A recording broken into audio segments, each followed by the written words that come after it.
इस वीडियो में हम sociological terms ending with TION discuss करने वाले हैं, जिसमें हमने 21 कॉन्सेप्ट को कंपाइल किया है और उनको वन बाय वन डिस्कस करेंगे।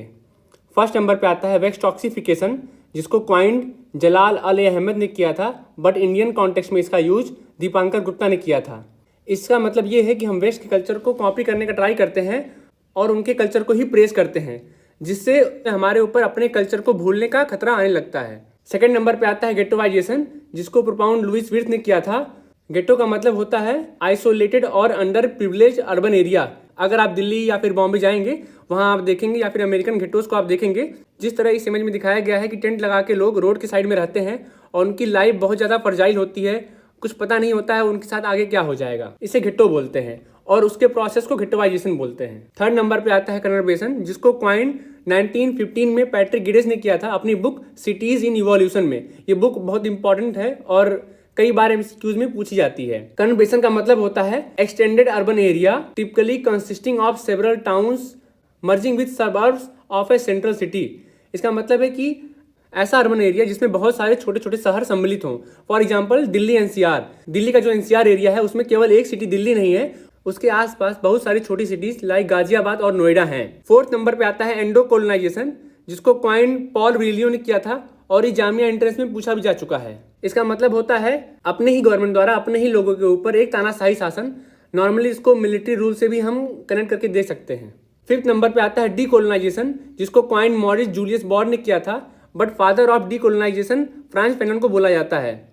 इसका मतलब होता है process by which colonies become independent of colonising country. मतलब कि जो कॉलोनाइजिंग कंट्री होती हैं, लाइक जो पहले ब्रिटेन था, बहुत सारे कॉलोनीज का हिंदी मतलब होता है उपनिवेश। बहुत सारे कंट्रीज को वो कॉलोनाइज किया हुआ था, उसके अंदर अपना उपनिवेश स्थापित किया था। उनसे फ्री होना, उस उपनिवेश से फ्री होना, उपनिवेशवाद से फ्री होना, फ्रीडम पाना ही डीकोलोनाइजेशन कहलाता है। 6 नंबर पे आता है सेकुलराइजेशन, जिसको क्वाइंड ब्रायन विल्सन ने किया था। इसका मतलब होता है refers to fact that religion has lost influence at societal the institutional and individual level.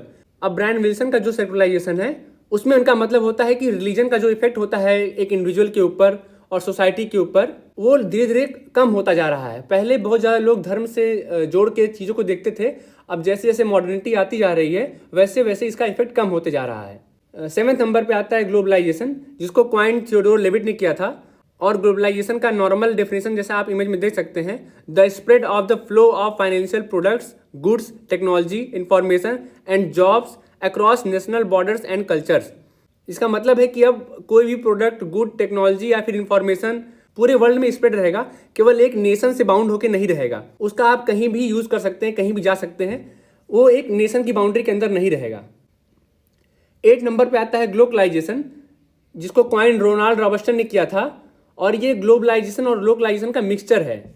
इसका मतलब होता है कि अगर कोई सर्विस, अगर कोई सामान पूरे वर्ल्ड लेवल पे फेमस है तो उसको हमको लोकल लेवल पे भी लेके आना है और उसको फेमस करना है। एग्जाम्पल के लिए आप मैकडॉनल्ड्स का बर्गर का एग्जाम्पल ले सकते हैं, जिसमें अमेरिका में दूसरी पैटी का यूज़ किया जाता है, बट जब उसको उन्होंने इंडिया में लॉन्च किया तो उन्होंने आलू की पैटी का यूज़ किया, क्योंकि इंडिया में आलू बहुत ज़्यादा प्रिवेलेंट है, क्योंकि इंडिया में आलू का डिमांड बहुत ज़्यादा है। तो इसको हम कह सकते हैं ये ग्लोबलाइजेशन का एक एग्जाम्पल है, ग्लोबल को लोकल में लेके आना। 9th नंबर पर आता है इस्लामाइजेशन, जिसको क्वाइंड योगेंद्र सिंह ने किया था।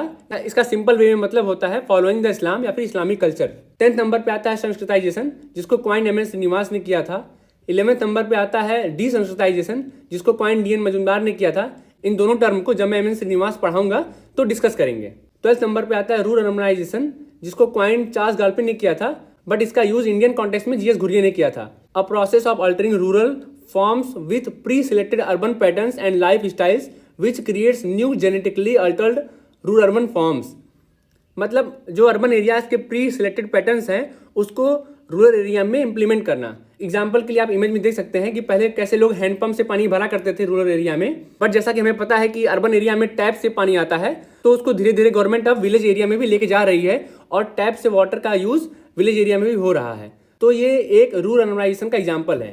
13 नंबर पे आता है डीप्रोलेटराइजेशन, जिसको क्वाइंड टॉम ब्रास ने किया था।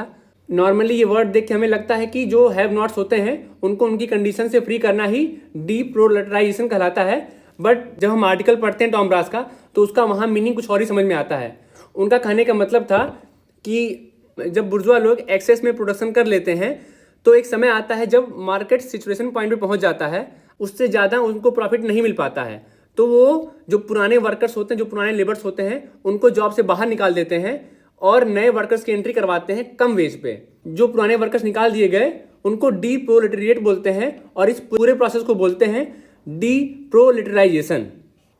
आप इसको डायरेक्ट टॉम ब्रास के आर्टिकल से पढ़ सकते हैं, जो कि मैंने अपने टेलीग्राम चैनल पे अपलोड कर दिया है। 14 नंबर पे आता है असर्फाइजेशन, जिसको क्वाइन कोरा वीडे डी स्टुअर्ट्स ने किया था। असर्फ्स का मतलब होता है ऑनरेबल्स, नॉन असर्फ्स का मतलब होता है नॉन ऑनरेबल्स या फिर नॉर्मल पीपल। जब नॉर्मल पीपल मतलब नॉन असर्फ्स सोशल हायरार्की में ऊपर बढ़ने के लिए असर्फ्स मतलब ऑनरेबल्स को फॉलो करने लगते हैं, उनके कल्चर्स को फॉलो करने लगते हैं, उसे बोलते हैं असर्फाइजेशन। 15 नंबर पे आता है दलिताइजेशन, जिसको क्वाइन कांचालिया ने किया था और इसमें उन्होंने रिक्वेस्ट किया था कि दलित को जबरदस्ती हिंदू ना बनाया जाए, उन्हें दलित से रहने दिया जाए और उनकी आइडेंटिटी ना छीनी जाए। कांचालिया की 3 फेमस बुक्स हैं, why I am not a Hindu, second number पे आता है पोस्ट हिंदू इंडिया, थर्ड पे आता है बफेलो नेशनलिज्म।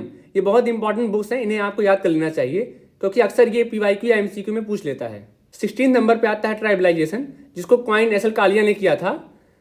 नॉर्मली यूपी और MP के कुछ रीजन्स में देखा जाता है कि जो हाई कास्ट के हिंदू लोग होते हैं वो ट्राइबल कल्चर में टेम्परेली जाते हैं और उनकी ऐसी प्रैक्टिसेस, ऐसे रिचुअल्स, ऐसे बिलीव्स को फॉलो करते हैं जो हाई कास्ट हिंदू के रिचुअल से अलग होती है और देखते हैं उनमें क्या डिफरेंसेस हैं। 17 नंबर पे आता है मॉडर्नाइजेशन, जिसको क्वाइन डेनियल लर्नर ने किया था और उसमें बताते हैं कैसे हमें ट्रेडिशनल थिंकिंग छोड़ के मॉडर्न थिंकिंग की तरफ जाना चाहिए।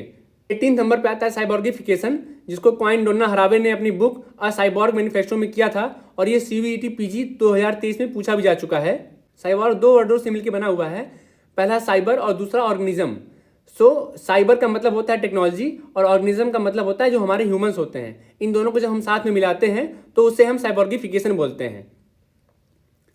डोना हरावे ने इस वर्ड का यूज जेंडर की जो डिस्पैरिटीज हैं, जो उनके साथ सब्जुगेशन होता है, उसको चैलेंज करने के लिए किया था और वो बोलती हैं टेक्नोलॉजी के थ्रू जेंडर डिस्पैरिटीज को रिप्लेस किया जा सकता है। 19 नंबर पे आता है इंडस्ट्रियलाइजेशन, जिसको क्वाइन अर्नोल्ड टॉयनबी ने किया था। इसका सिंपल मतलब होता है इंडस्ट्रीज की स्थापना करना। 20 नंबर पे आता है एकल्चरेशन, जिसको क्वाइन जॉन विजली पावेल ने किया था और इसका मतलब होता है दूसरी सोसाइटी के कल्चर्स और नॉर्म्स को सीखना। 21 नंबर पे आता है एनकल्चरेशन, जिसको क्वाइन मेनविले हरकोविच ने किया था और इसका मतलब होता है अपनी ही सोसाइटी के कल्चर्स और नॉर्म को सीखना। एकल्चरेशन और एनकल्चरेशन में यही डिफरेंस है। एकल्चरेशन में दूसरी सोसाइटी के कल्चर्स और नॉर्म्स को सीखते हैं और एनकल्चरेशन में अपनी सोसाइटी के कल्चर्स और नॉर्म्स को सीखते हैं। होप सो ये वीडियो आपके लिए हेल्पफुल रहा होगा। अगर आपकी कोई क्वेरी है तो आप कमेंट सेक्शन में पूछ सकते हैं और इस वीडियो का PDF मैंने अपने टेलीग्राम चैनल पे अपलोड कर दिया है, आप जाके वहाँ से डाउनलोड कर सकते हैं।